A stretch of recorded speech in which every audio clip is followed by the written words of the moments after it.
미국의 그 메트로 골드윈 메이어라는 유명한 그 영화사가 있습니다.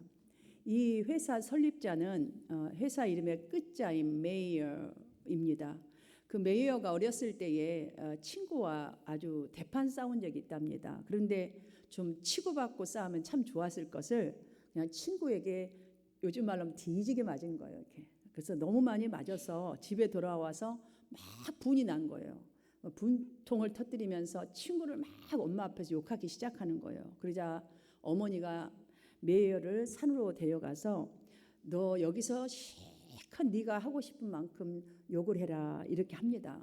그래서 메이어는 그냥 저 앞에 보인 산을 향하여서 나쁜 놈아 못된 놈아 그러면서 막 소리를 쳤습니다. 그런데 조금 있다 보니까 이 소리가 메아리가 되어서 자신 앞에 계속 그 말이 오는 거예요. 세어보니까 10번 정도가 되더래요. 그 소리가 그대로 자기 소리가 돌아오더랍니다. 그러자 어머니가 이번에는 메이어야 하나님이 너를 축복하신다라고 한번 외쳐보거라 이렇게 하시는 거예요. 그래서 메이어가 그렇게 말하자 하나님이 너를 축복하신다라고 하자 자신에게 또 10배 가까이의 소리가 축복된 말로 다 다가오더래요. 그때 이 어린아이가 깨닫게 된 사실이 있어요. 내가 남을 향해서 한 번의 욕을 하면 그것이 10배로 돌아오고 되돌아오고 남을 한 번 축복하면 10배의 축복으로 돌아온다는 사실을. 그래서 그날로 그 말을 딱 여기다 기억을 했대요. 교훈을 삼아서 평생 마음에 새기고 그러니까 MGM이라는 큰 영화사를 세우게 되었다는 이야기가 있습니다. 여러분 참 칭찬, 격려 해도 좋고 받아도 좋은 것 정말 칭찬과 축복이 아니겠어요? 그것은 우리가 살아가는 데 필요한 스킬이 아니라 우리의 존재가 변화되고 또한 회복되는 모습 중에 아주 중요한 하나일 만큼 사람을 변화케 하는 아주 사람을 업되게 하는 뭔가 새롭게 도전할 수 있는 힘이 있습니다. 오늘 본문을 보면 이 귀한 두 가지를 발견할 수가 있습니다. 그 하나는 오벳 에돔이 한 일이고 다른 하나는 이 다윗이 한 일이 기록되어 있죠. 오벳 에돔이 어떤 사람이냐 하면 누군가 해야 하는 일인데 누군가는 분명히 해야 되는 일인데요. 아무도 선뜻 나서지가 않을 때에 또 하겠다고 말하지 않을 때에 묵묵히 하는 사람. 손해볼 수도 있는데도 불구하고 그것이 옳은 일이라면 반드시 하는 사람이 오벳 에돔입니다. 이스라엘이 강대국 블레셋에 시달리게 될 때에 타락한 제사장 홈리와 비느하스가 법궤를 가지고 나가서 전쟁을 하면 승리할 거라는 이 기대를 했어요. 그래서 법궤를 가지고 나아가서 전쟁을 했는데 패했습니다. 그래서 정말 법궤도 다 빼앗겨 버렸습니다. 블레셋은 그 법궤를 가지고 있었는데 법궤를 가지고 있으면 있을수록 재앙이 임하게 되자 다시 이스라엘로 이 법궤를 보내버리는데 바로 아비나답의 집에 그 법궤가 보관되어 있습니다. 그때의 사울 왕은 믿음이 없어서 법궤에 별로 관심이 없었습니다. 그러나 다윗은 왕이 되자마자 제일 먼저 법궤를 예루살렘으로 옮기고 싶어서 3만 명을 동원하여서 법궤를 수레로 이렇게 딱 수레에다 올려놓고 운반하게 되었는데 나아곤의 타작마당에 이르렀을 때에 이제 이 수레가 거기 딱 도착하자마자 갑자기 그 수레를 끌던 소들이 뛰고 난리가 난 거예요. 그래서 뛰고 막 소들이 막 우왕좌왕하니까 그 뒤에 곧바로 있던 그 웃사가 법궤가 떨어질세라 법궤도 손을 딱 댔는데 바로 직사해서 죽습니다. 뭐냐면 율법에는 법궤에 사람은 손을 댈 수가 없습니다. 그런데 그냥 그 법궤가 떨어질세라 그냥 탁 잡은 것이 직사를 한 이 사실. 그래서 다윗은 그것을 알자 법궤가 들어온 거예요. 자기도 만졌다가 가지고 오다가 죽으면 어떡하나 뭐 이런 두려움이 있었겠죠. 그래서 예루살렘으로 운반해오고자 하는 그 계획들을 취소해 버립니다. 그리고 모두가 법궤를 나르기를 두려워할 때에 이 오벳 에돔은 자기 집으로 법궤를 가져다가 보관하였습니다. 여러분 잘 들어보세요. 단지 석 달을 보관했습니다. 여기 앞쪽 보면 다 나와 있습니다. 석 달 동안 법궤를 너무 정성스럽게 잘 복원하는데도 그로 인하여 하나님은 그의 모든 소유에 복을 주셨습니다. 하나님께서 오벳 에돔에게 복을 내린 것을 저는 한마디로 이렇게 요약을 한다면 형통의 복이라고 말씀드리고 싶습니다. 자기 자신의 하는 모든 일도 잘 되고 자손들도 잘 되는 형통의 복, 모든 일이 뜻과 같이 잘 되는 것, 그런 복을 저는 말씀을 드리고 싶어요. 그가 그렇게 큰 복을 받게 된 이유는 남이 즐겨하지 않는 일을 하였기 때문입니다. 오벳 에돔 이름의 뜻은 섬기는 자입니다. 그는 자신의 이름값을 아주 잘한 사람이라고 볼 수 있겠지요. 그는 반역자인 고라의 후손입니다. 가드 사람이고, 그러니 소외된 지역에서 인정받지 못했던 그런 사람이었을 수도 있습니다. 그럴 확률이 참 높습니다. 그러나 하나님과 사람들을 섬기면서 자기의 이름의 뜻대로 섬기는 자라는 이 정말 이런 복받는 자, 잘 섬겨서 복을 받는 그 사례의 사람이라고 할 수 있습니다. 우리도 크리스찬이라는 이름값을 해야 합니다. 우리는 크리스찬이라고 사람들은 불러주고 나도 크리스찬이라고 말을 하죠. 또 성도, 우리 이름값을 잘해야 돼요. 성도, 크리스찬, 집사, 안수집사, 장로, 목사, 아무튼 이 크리스찬 성도 믿는 모든 자의 이름값을 잘해야 돼요. 여러분의 이름값도 있잖아요. 우리 교회도 저는 그냥 이 오벳 에돔을 보면서 여러분들이 막 떠올랐어요. 오벳 에돔처럼 아무도 주목해주지 않아도, 알아주지 않아도 주님의 일이라면 묵묵히 하는 분들이 계십니다. 분명 서로를 격려하고 묵묵히 봉사하는 그 성도님들에게는 오벳 에돔이 변치 않는 마음을 아신 하나님이 그에게 정말 형통의 복을 주신 것처럼 하나님의 때에 여러분에게도 그런 분들에게 형통의 복을 꼭 주실 것입니다. 여러분 이걸 꼭 간직을 하세요. 왜냐하면 항상 우리가 예수를 믿고 또 무엇을 해도 비전이 있어야 돼요. 내가 이 일에 그래야 진정을 할 수 있어요. 하나님께 정말 내 마음의 깊숙한 곳에 있는 내 믿음을 표현한다면 하나님 내 마음 아시겠지. 이것만 가지고 가면 돼요. 그러면 하나님은 내가 아시겠지가 아니라 더 많이 알으셔서 하나님의 것을 채워주십니다. 여러분 모두가 이런 사람이 되시기를 주님 이름으로 축복합니다. 다음으로 제가 살펴보고자 하는 다윗입니다. 8절부터 10절에 기록된 대로 그 우사의 죽음을 본 이 다윗은 법궤를 가지고 오는 것을 즐겨하지 않았지만 이제 하나님께서 법궤가 그 머물렀던 오벳 에돔의 이 집에 온 집안에 복을 주셨다는 소식을 듣게 됩니다. 그러자 오벳 에돔에게 임했던 하나님의 복을 나도 받아야겠다. 이런 딱 생각을 가진 거. 이게 비전이에요, 여러분들. 그러니까 봉사를 해도 좀 이런 마음, 찬양을 해도 뭘 해도 부흥일을 해도 하여튼 이런 마음이 중요해요. 뭐 한 가지를 하더라도. 13절에 의하면 법궤를 맨 사람들이 다윗성으로 들어오자 너무 좋아서 막 소와 살진 송아지로 제사를 드렸고 또 춤을 막 춰요. 그러니까 그 다음에 칭찬과 격려와 축복을 아끼지 않는 다윗을 보게 됩니다. 그러자 다윗과 이제 이스라엘 백성들에게 하나님이 얼마 안 있다가 복을 내리시기 시작합니다.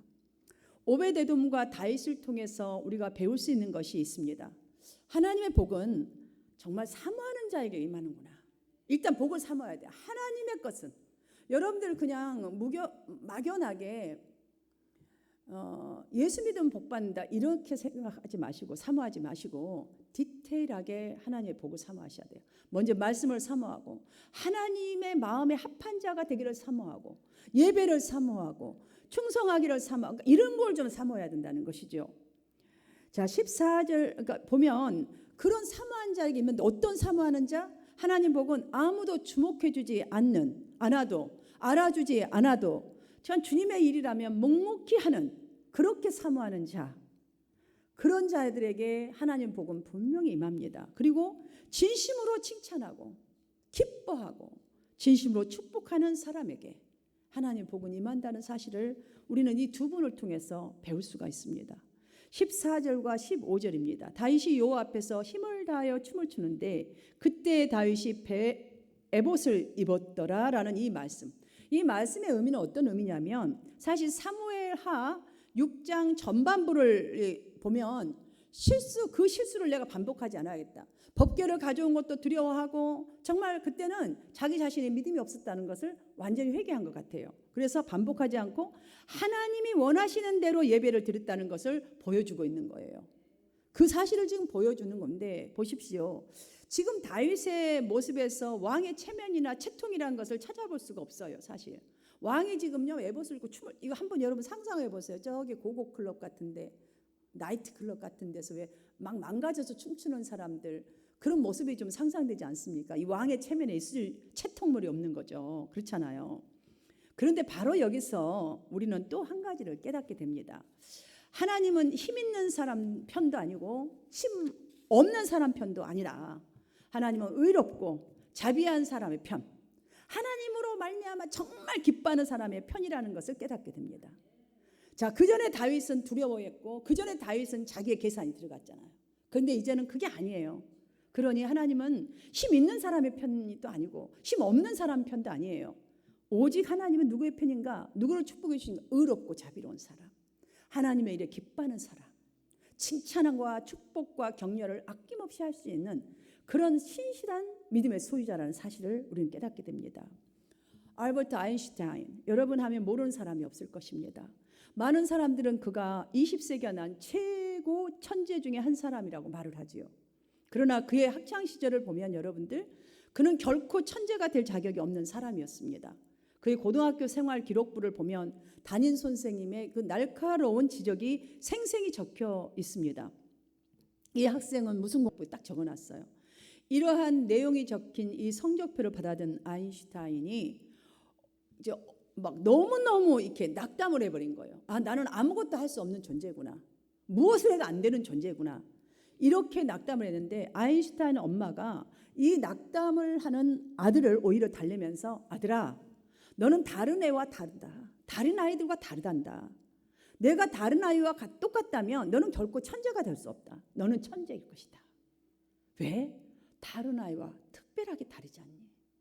이렇게 격려했어요.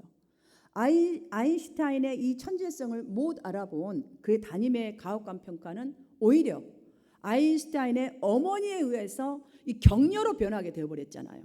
이러한 격려의 힘이 아인슈타인이 낙심하지 않고 자기에게 주은 재능을 마음껏 발휘할 수 있는 기회를 기다리며 묵묵히 학업에 이렇게 매진할 수 있었다는 그런 간증문 같은, 그런 자기 자서전 같은 글들이 많지 않습니까?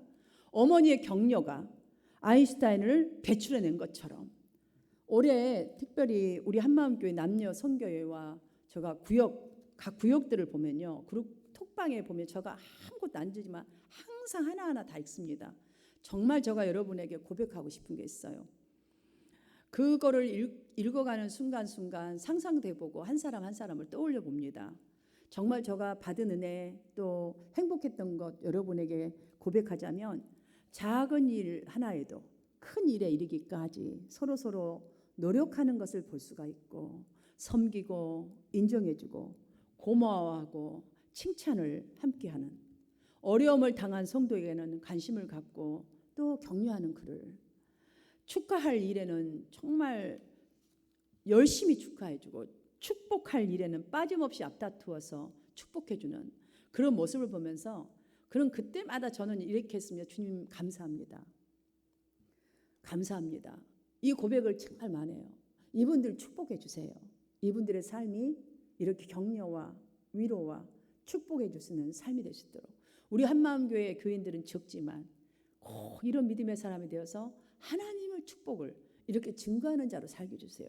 깊이 생각한다라는, 그러니까 즉 격려하려면 깊이 좀 생각하고 마음을 좀 써서 격려를 하라는 거예요. 깊이 생각하고, 입술에 달려있는 거 말고 깊이 마음까지 마음을 줄 수 있게끔 생각하고 그렇게 격려해야 한다. 어떻게 하면 저 사람을 격려할 수 있을까? 저 사람에게 어떻게 하면 필요한 격려를, 어떤 것이 저 사람에게 필요한 격려일까? 저 사람의 가장 효과적인 격려의 말은 도대체 어떤 것일까? 어떻게 하면 저 사람에게 용기를 줄 수 있을까? 마음 깊이, 정말 마음 깊이 써야 격려할 수 있다는 거. 이게 격려라는 거예요. 우리 한마음교회가 창립된 지 이제 10년째를 접어가고 있습니다. 이제 거의 9년 후반기가 됐네요. 우리 한마음교회가 정말 뭐냐 그냥 뜨거운 것도 아니고 따뜻한 것도 아니고 흐리멍텅한 그런 교회가 아니라 원리와 원칙이 살아있는 교회가 되었으면 참 좋겠습니다. 그것이 지켜지는 교회가 되었으면 너무너무 좋겠습니다. 제가 목회하는 동안은 원리 원칙을 꼭 지키고 성경을 따라가려고 노력은 부단히 하고 있지만 부족한 게 참 많습니다. 부족해도 괜찮습니다. 하나님은 그거 계산하는 게 아니라 원리 원칙을 잘 따르고 가는가, 서로 경쟁하지 않고 질투하지 않고 시기하지 않고 다투지 않고 서로 칭찬하고 격려가 넘치는 그런 건강한 교회를 정말 만들어 갔으면 좋겠습니다. 여러분들이 그 주역이 되시기를 주님의 이름으로 축복합니다. 하나님이 복 주시고 싶어하는 교회, 그런 교회를 세워나가는 여러분이 되었으면 너무너무 좋겠습니다. 다윗도 우리처럼 약점이 많은 사람입니다. 누구라도 다 마찬가지입니다. 성경에 나온 모든 선진들을 보십시오. 아브라함, 그도 마찬가지예요. 미스테이크 수도 없이 했습니다. 저와 여러분도 마찬가지입니다. 괜찮습니다. 그러나 그럼에도 불구하고 다윗을 다윗되게 한 것은 하나님의 사랑, 헤세드였다는 거 우리 다 알고 있지 않습니까? 하나님의 헤세드가 그 약점을 극복하게 했습니다. 여러분, 광야의 외로움을 하나님의 그 헤세드 사랑이 견디게 만들었잖아요. 그의 어리석음도 하나님의 헤세드가 승화시켰고 그를 결국은 성장시키셨습니다. 축복의 사람으로 만드셨습니다. 사랑하는 성도 여러분, 다른 사람이 해준 격려의 말 때문에 분명히 기운이 났던 때를 여러분 한 번이라도 있었을 거예요. 그것을 떠올려 본다면 격려가 얼마나 중요하고 칭찬이 얼마나 나를 살렸던가를 느끼실 겁니다. 진정으로 힘이 되는 격려를 하려면 첫 번째, 동료 그리스도인들이 하는 훌륭한 일과 작은 일도 괜찮습니다. 그들의 좋은 특성을 칭찬해 주십시오. 그때마다. 그거는요, 칭찬을 다 따먹고 뭔 칭찬을 받아, 하나님이 나 받을 거 아무것도 없겠네. 하나님 그렇게 째째한 하나님 아니십니다. 우리가 서로 격려하면 서로 잘하도록 북돋아주는 격려. 두 번째, 다른 사람을 격려할 수 있는 기회를 절대로 놓치지 않아야 돼요. 그러니까 잘 관찰해야 돼요. 나쁜 거는 잘 관찰하잖아. 저 사람 오늘 왜 얼굴빛이 저러는 거야? 아, 저 인상은 왜 저래 또? 나한테 뭐 감정 있는 거요? 우리 이런 건 되게 잘 하잖아요. 여러분, 그 기회를 타지 마시고 어떻게 하면 저 얼굴빛이 어두운데 격려할까? 무슨 일이 있나? 이렇게 격려할 수 있는 기회를 놓치지 않는 것이 중요합니다. 세 번째, 칭찬에 대하여는 구체적으로 하는 것이 좋습니다. 구체적으로. 그날 뭐 했다면 구체적으로 해야지 그게 칭찬같이 들려지고 정말 진심이 아니겠습니까? 네 번째, 결과만이 아니라 과정과 노력을 칭찬하는 것이에요. 그것이 칭찬돼야 결과가 좋은 칭찬가가 더 큰 게 나오겠죠. 누군가 잘한 일이 있다면 칭찬하기를 주저할 이유는 없는 것입니다. 그래서 성경은 사랑과 선행으로 서로 격려하라고 하신 거예요. 그러나 신앙생활을 우리가요 잘해가다 보면 내 자신의 죄와 허물이 희한하게 크게 보여져요. 저도 갈수록 저 왜 이렇게 부족한 것만 자꾸 보여진지 모르겠어요. 그러다 보니까 이러한 내 모습이 정말로 하나님이 기뻐하시겠나? 이거 뭐 이래가지고 축복의 인물이 될 수나 있을까나 하는 생각이 드는 그럴 때가 참 많습니다. 그러다 보니 우리가 딱 뭔가를 하는 것이 더 주저할 때가, 솔직한 심정으로 여러분 말씀드리자면 그럴 때가 있습니다. 그런데 많이 보인다고 해서 이런 거에 주저할 필요는 없다는 생각이 듭니다. 한 기업가는요, 세상은 넓고 할 일은 많다라고 했죠. 이 사람은 말은 맞겠습니다. 근데 이 사람 삶을 보니까 아직도 21조의 추징금을 안 냈다고 합니다. 제가 이름은 얘기 안 하겠습니다. 왜냐하면 유튜브 보고 또 수한다고 나올 것 같아서. 여러분, 이 예는 왜 내가 말씀드렸냐면 많은 사람들에게 피해를 입히면서 할 일이 자기 할 일만 많이 안 보여요. 그렇잖아요. 내 할 일 지 먹고 살려고 하는 거잖아요. 그러면서 나라에 낼 돈도 안 내고 다른 사람 해줄 것도 안 하고, 그건 아니잖아요. 주님과 한 마음, 목자와 한 마음, 성도 간의 한 마음, 우리 한마음 교회, 이게 정말 우리의 목표요. 우리가 가지고 있는 항상 짊어지고 가야 될, 생각해야 될 우리의 삶의 모습이어야 합니다. 우리 교회가 정말 주님과 한 마음이 되는 교회, 정말 멋지고 복된 그 꿈이 우리 교회의 꿈 아닙니까? 이 꿈이 허황된 꿈이 되지 않고 현실화되는 이 기반의 성도가 되도록 말씀으로 정말 여러분들 묵묵히 섬기는 성도, 또 범사에 이것도 감사 저것도 감사, 설령 내가 조금 손해봐도 내가 손해본 것에 감사하는 그런 성도, 작은 것의 칭찬, 격려로 많은 사람들의 정말 눈물을 닦아주고 외로움을 웃음으로 바꿔줄 수 있는 복된 심령들이 되셨어. 올 한 해도 하나님이 주시는 계획하고 계시는 복들이 여러분에게 임하게 되시기를 주님의 이름으로 축복합니다. 이 시간 우리가 기도